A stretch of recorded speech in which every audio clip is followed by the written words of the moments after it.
Whether you believe in the Steelers or you're a skeptic on them, one of the main topics for this season will be Ben Roethlisberger's arm. A lot of people are questioning, can he even hit the deep ball anymore? We're going to dive into that in a deep way here on the Locked On Steelers podcast. And I say we because I've got Tony Serino here to do that with me right here on the podcast. We're going to talk about a lot of the storylines coming into this year with Ben's arm. And don't forget, we're also going to be talking about some stats, breaking down some of those key analytics into what that is. And also, the Steelers return to training camp practice today. We'll go over what we expect and what we're looking forward as they put the pads on for the first time at Heinz Field, all right here on the Locked On Steelers podcast, which is brought to you today by rockauto.com. With the ever-increasing numbers of makes and models, it's now impossible for your local chain auto parts store to stock all the parts you need. Why endure often pointless or seemingly intimidating and questions where you have to ask, is your Odyssey an LX or an ES, and wait while the person behind the counter orders the parts in their computer? You can do this all from the comfort of your home by going to rockauto.com or using your phone that's just simply in your pocket. Remember, rockauto.com has an amazing selection, reliably low prices, and all the parts your car will ever need. Visit rockauto.com today. Let's get into it.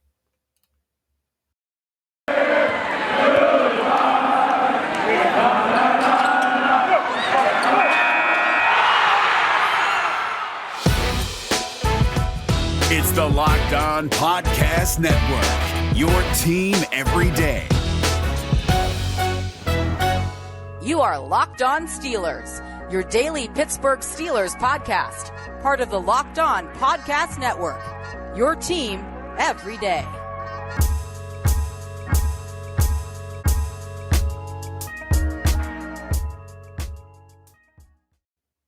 Hey, everybody. Welcome back to the Locked On Steelers podcast. I'm your host, Christopher Carter.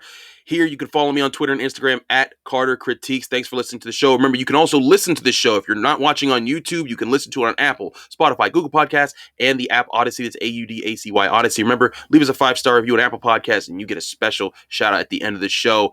Today, as always on Tuesdays, if you're new to the show, we have a special guest that we always bring on, a guy who used to be the host of this very show, and now is one of the hosts of the AFC North Talk Show on YouTube, the one and only Tony Serino. And I got to say, it's not just any Tuesday, because it's time for a Tony Tuesday. There we go. I was worried, Chris, we weren't going to get it in video form. By the way, very fancy here on Locked On. Credit to you, credit to the Locked On Network. My goodness. Looking good here on YouTube. Right? Like I was really skeptical, man. When I was like, all right, I'm gonna have to, like the guys were like, hey, you gotta get to a YouTube channel. Everyone wants your content on YouTube, and I'm sitting here like, I don't know how to do those things. And so, but Locked On is a very supportive company. They taught me a whole lot really quickly, and now they're even helping me create these fancy graphics where I get to bring my friend on. And it's spectacular. Yeah, Loving it. Tony, it's great to have you on the show. Great to have you on video. This is the first time, this is probably the second time we've done video together, because you had me on your show a couple times. Right. Now, again, for all the new listeners and watchers, Tony Serino was one of the older hosts of the Locked On Steelers podcast. He does a lot of different content now on the Pittsburgh Steelers. He and I were co-hosts for quite a time. We went to training camp together. But I want to give an update for everyone here on the show. I'm going to be at training camp from Tuesday to Friday this week, covering for SNR. I'm filling in for Arthur Moats. Well, I'll be doing a 1 to 4 radio show with Wesley Euler, our boy Wes, over at Steeler Nation Radio, doing that all throughout there. So I'll be at Heinz Field watching the practices Tuesday through Friday this week, and then also on SNR from 4 to 6 with Adam Crowley. So it's going to be a fun week on Steeler Nation Radio. If you aren't on Steeler Nation Radio, check that out. You can catch more of my work there. But Tony, let's get into this first topic real quick.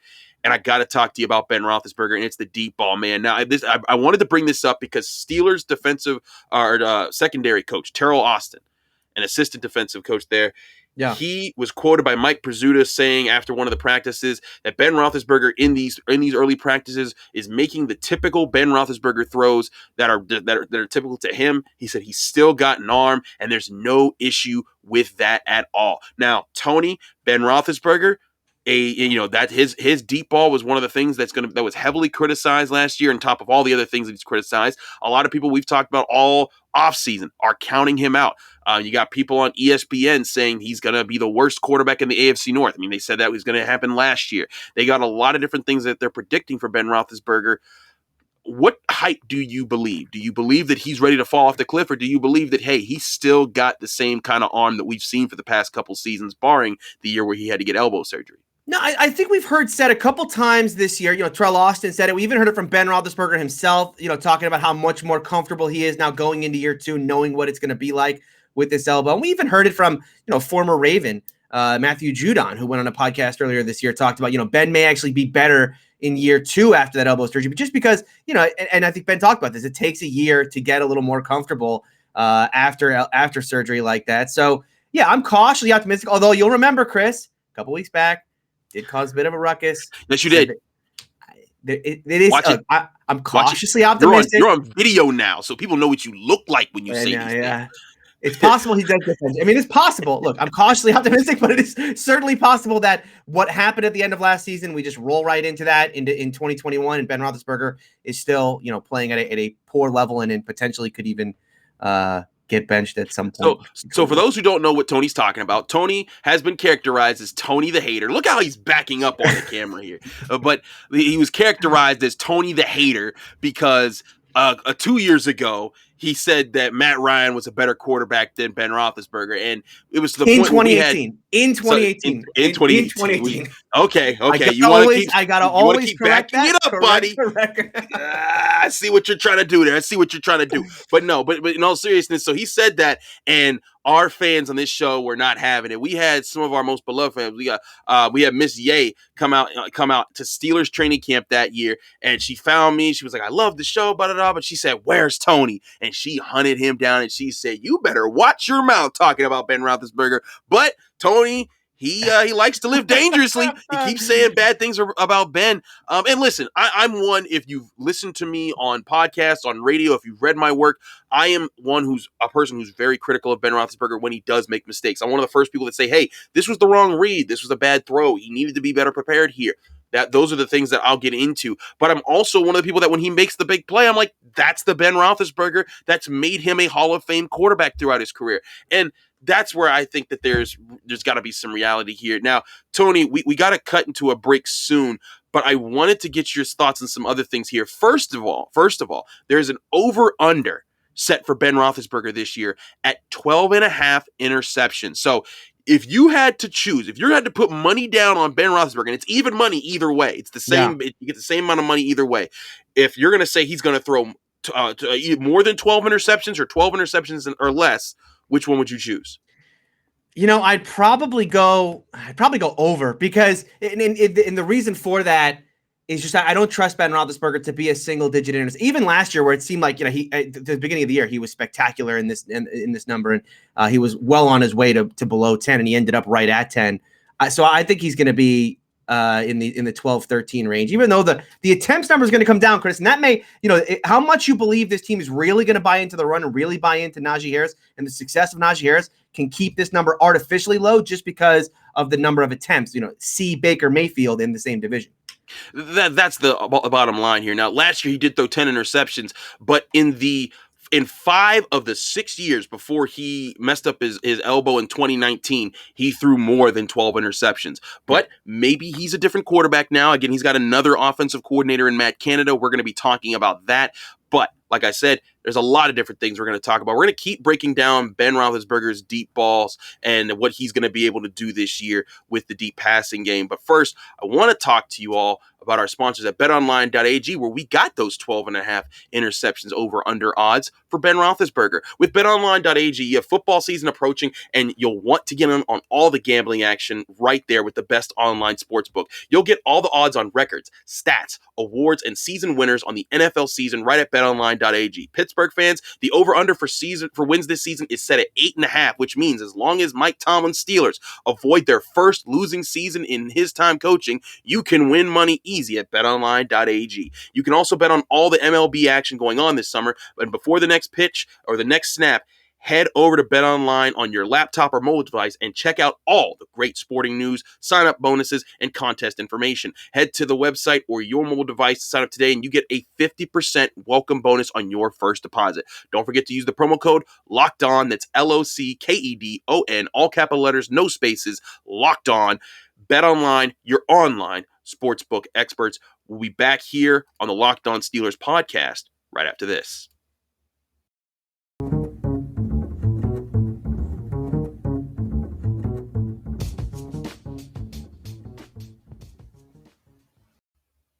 Back here on the Locked On Steelers podcast, I'm your host, Chris Carter, here with Tony Serino for a Tony Tuesday, continuing to talk about Ben Roethlisberger's deep ball. Now, here's the thing.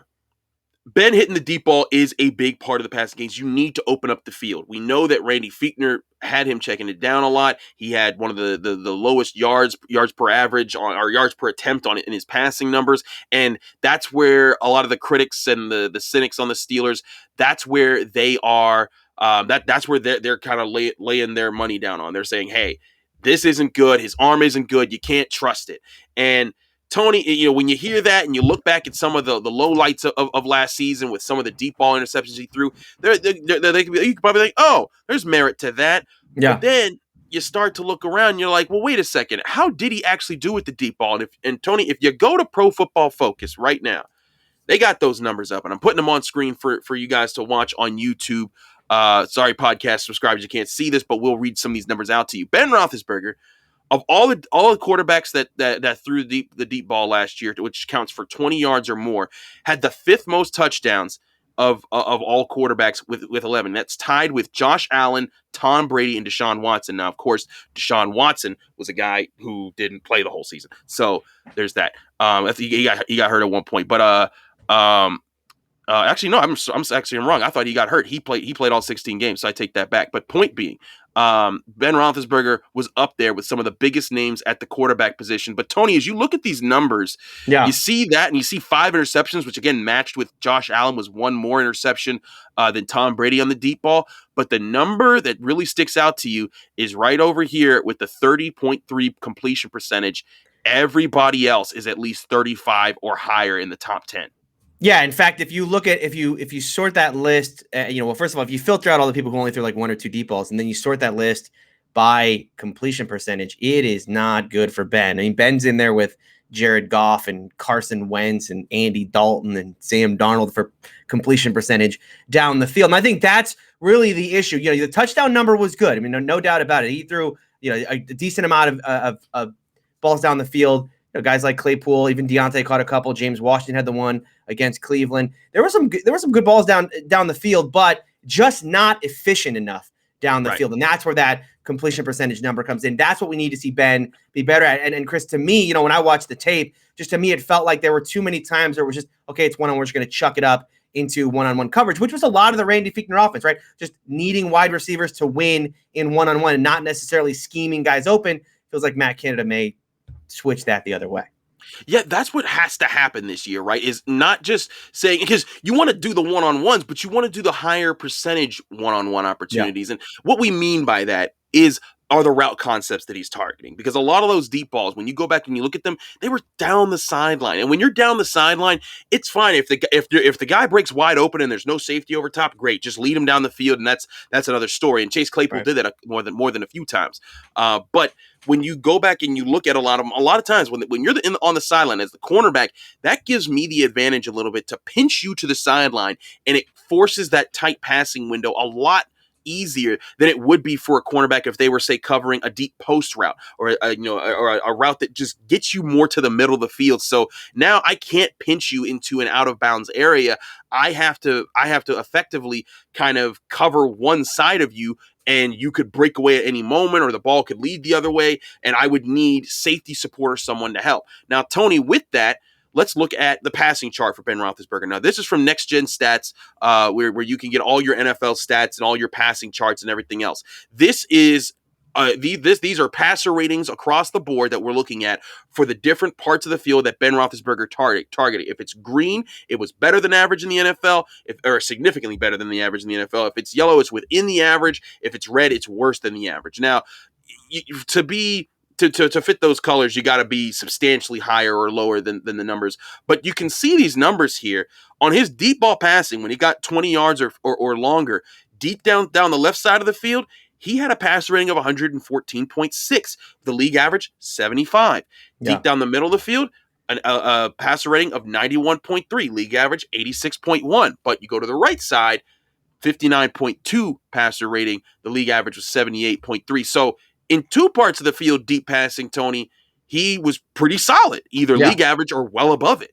But with the right side, you saw that number drip down, and part of me thinks that was the Chase Claypool side where he was tossing up some of those deep balls and you saw not working out for the team. What is your thoughts when you see this chart? Or was it the James Washington side? I don't know if you saw this stat, Chris, but the James Washington, I believe, was the of percentage of deep routes run, percentage of go routes run. I think you're right. Yes, he was the third highest in the league. James Washington ran the third highest percentage of go routes in the National Football League. That's ridiculous. I mean, James Washington's not a team. Yeah, James Washington's not a bad deep receiver, but that he shouldn't be pigeonholed as being that's all he can do. Right. So, the thing with Ben last year, and this is why I think Steeler fans don't need to necessarily panic, right? He wasn't bad in a lot of areas. He just wasn't great in a lot of areas. And I think that's where, and when you consider, and then when you add in all of the things that were around the situation, the idea that the Steelers had no running game to speak of whatsoever, the idea that they didn't trust the offensive line to give Ben, more 5 and 7 step drops, right? All of that. And then the offense became a little too predictable by the end of the year. All of that kind of, coalesced into, a Ben Roethlisberger season that by the end of it was pretty forgettable, but he wasn't terrible in a lot of spots. I mean, you take those numbers on aggregate, he wasn't terrible in a lot of areas, and there's certainly a ton of room to improve, especially when you consider all the changes they're making offensively this year. Right, and that's going to be the question: is how does Matt Canada help with this? Does he get, because you do want him to sometimes pass underneath, and that was the thing. The short passing did work early in the season. It was just later when the teams realized, oh, wait a second, they don't run the ball.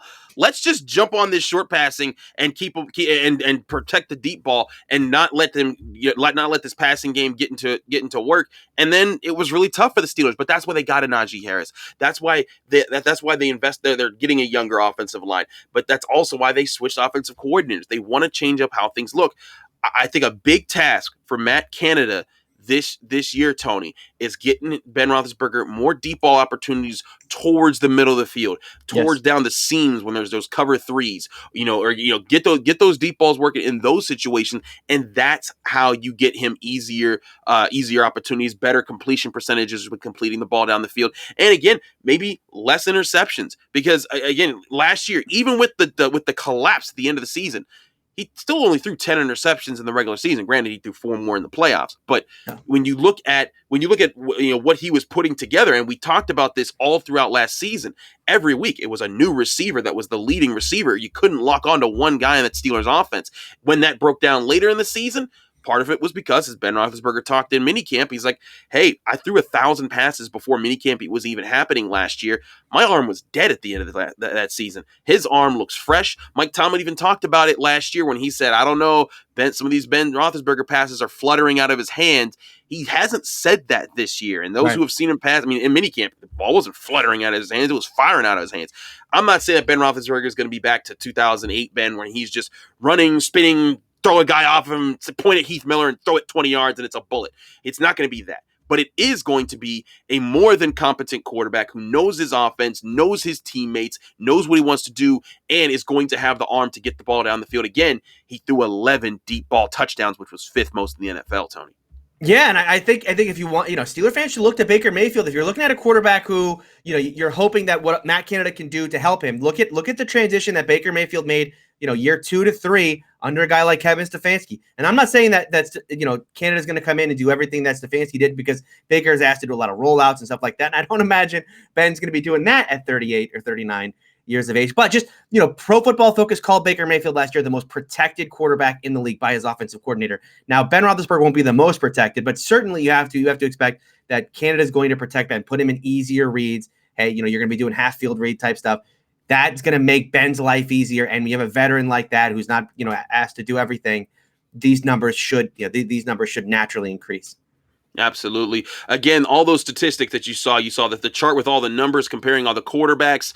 Also, Patrick Mahomes had the most deep ball touchdowns, tied with Russell Wilson at 13. But you can get all of that from Pro Football Focus, PFF.com. Check them out. Subscribe to them. They provide a lot of great analysis as well.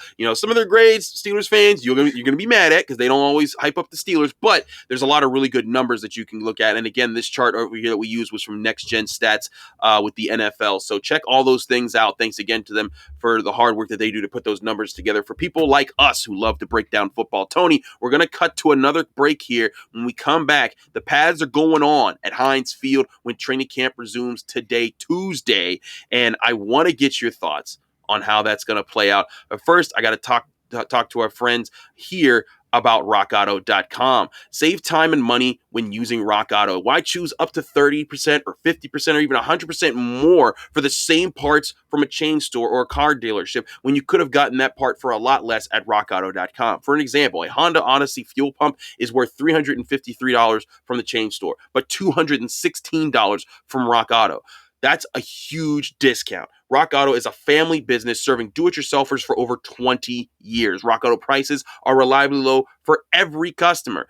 They have everything you can need, from brake parts to tail lamps to motor oil or even new carpet. You could go explore their easy-to-use website today and find the solution to your auto part needs. Go to rockauto.com right now and see all the parts available for your car or truck. Write Locked On as LOCKED space ON in their How Did You Hear About Us box so that they know that we sent you. Amazing selection, reliably low prices, all the parts your car will ever need. Visit rockauto.com today. We'll be right back here on the Locked On Steelers podcast.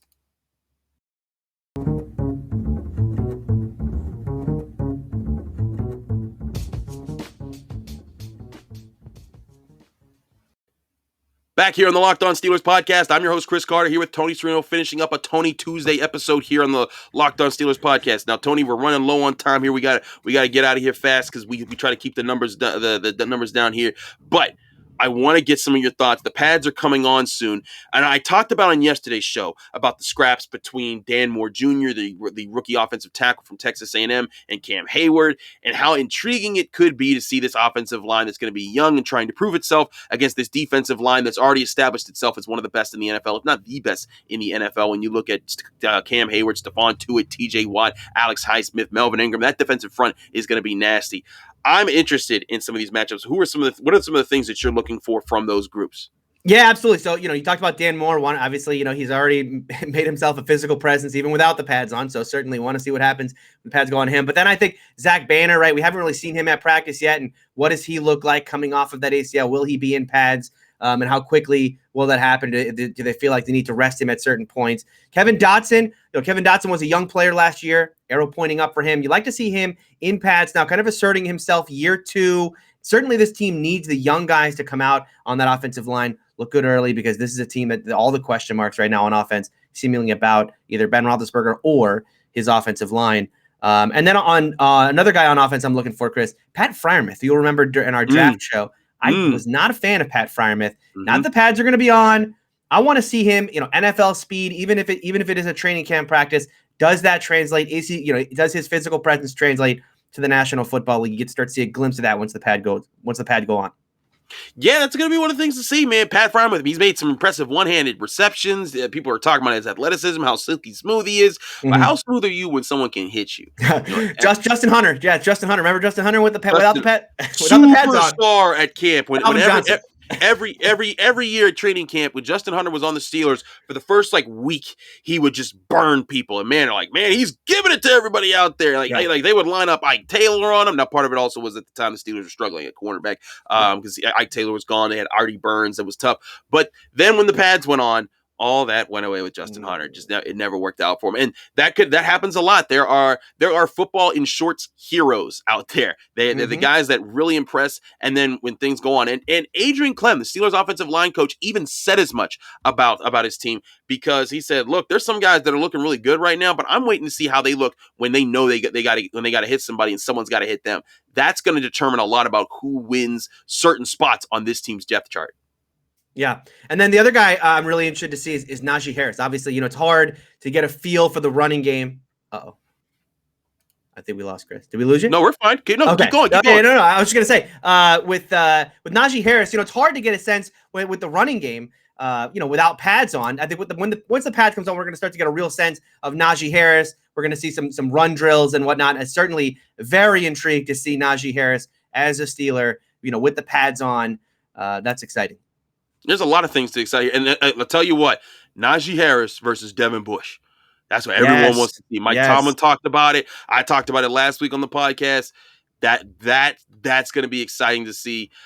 Backs on backers is always one of the celebratory things for fans and writers and everyone to see, because that's the closest thing we get to Oklahoma's nowadays, right? Because Oklahoma's, they're not a thing anymore. Like, you're not supposed to be able to do them in football anymore. I know people still do them, but you're trying to make the game safer. In Oklahoma's, the drill is when you basically two guys lay down on their backs. The coach throws the ball at one of them. They grab the ball. Both of them get up and they run right at each other as hard as they can. And it teaches you how to take a hit. But yeah, that's not how things work. Yeah. Backs on backers isn't Oklahoma's. Backs on backers is very much just, hey, when you're a running back and you're engaging that linebacker who's blitzing, we need you to get your hands inside, get physical, drive him. Don't use your hand. And that's the thing. Like, people think, oh, this is barbaric. And like, no. This is all about technique and how to be physical in those moments that do look barbaric. And those are the things that are going to be taught. But it's interesting, Tony, because Vince Williams is gone. He was the main backs on backers guy. He was the dude. When someone was like, when Roosevelt Nix needed to prove himself, he needed to go up against Vince Williams. If you were running back, when Benny Snell needed to prove himself, you go up against Vince Williams. Now, that guy's gone. Devin Bush is going to be a guy that's going to be testing people. I'm interested to see, how does Melvin Ingram fit into this? How much do they let TJ Watt do this? How does Pat Frymouth do with the tight ends? When they're starting to go at each other, how does Najee Harris do? A lot of different matchups that I'm going to be intrigued by here. Yeah, absolutely. Robert Spillane may be that next guy. The guy who crushed Bush, Derrick Henry. Yeah, absolutely. Devin Bush coming off of an ACL. He's gonna be in backs on backers, but with those kind of the multiple reps, how much are they gonna want to be like, all right, Devin, let's ease you back into this, or are they just gonna throw him out there? The other thing is, there's like a sneaky backup running back battle here, isn't there, with McFarland and Balaj and Benny Snell, Jalen Samuels, right? One of those guys is gonna be odd man out, and certainly I think their ability to be a pass blocker at certain situations can play a factor there. So watching those guys and who adapts quickly. Najee's going to be the starter, but who's first guy off the bench? And don't forget, Kalen Balaj is in that mix. So you're gonna have an interesting battle with a veteran and two younger players. I'm interested to see what happens here. We'll be talking about it tomorrow on the Locked On Steelers podcast, where we'll have the agency, D9 Pietro and Josh Axelrod from Channel 11 and the Pittsburgh Post-Gazette. They'll be joining me here on the Locked On Steelers podcast, talking about the latest Steelers news and what happened at Steelers training camp. Tony, thanks so much for joining me as always in the Locked On Steelers podcast. If you're watching on YouTube, this is our first YouTube Tony Tuesday. This was so dope, Tony. You're always the man, the professional. Please let people know they can find you, follow you, and get more of your work. Absolutely. You can follow me on Twitter at Steeler Country. You can find me on YouTube. Search AFC North Talk. Do a roundtable show all about the AFC North. If you're listening to this on Tuesday, today we are doing the best coaches and front office in the division. Not to spoil this one again, but Steelers are the best again. And you can also find my YouTube channel, Steeler Country with Tony Serino, right here on YouTube. Absolutely. Do follow Tony and all his work. He's such a great dude. That's why I have him on here every week on the Locked On Steelers podcast. Again, I'm Chris Carter. You can follow me on Twitter and Instagram at Carter Critiques, as you see below. You can also subscribe to the Locked On Steelers podcast here on YouTube, or you can subscribe on Apple, Spotify, Google Podcasts, or the app Odyssey. And hey, if you're enjoying the show, remember, you can also subscribe to it on YouTube. We need the help to get those numbers up. Also, if you're enjoying the show, rate us 5 stars on Apple Podcasts. It really helps out the show and gets the word about what we're doing. And when you give us 5 stars with a positive comment, you get a shout out at the end of the show, like this person, Hot Tay 24, who gave us a 5-star review last week and said, "This is the best around." And Tony, I get the impression this was a Karate Kid reference, because it says nothing's gonna ever keep the show down. And I'm like, oh, the best around. Nothing's gonna ever keep the show down. It's a little too many syllables, but I get what you're doing there, Hot Tay 24. Says Carter keeps it real at all times. It keeps fire guests coming through like you, Tony. And it's the best Steelers show out there. I listen to it every day. Thank you so much, Hot Tay 24. If you want your shout out, leave us a 5-star review on Apple Podcasts. Thanks again to Tony. Be back in the ears tomorrow, back on your views here on YouTube tomorrow as well, talking more after I get to visit my first Steelers practice of this training camp right at Heinz Field, watching the pads go on. It's going to be fun. We'll see you right here on the Locked On Steelers podcast.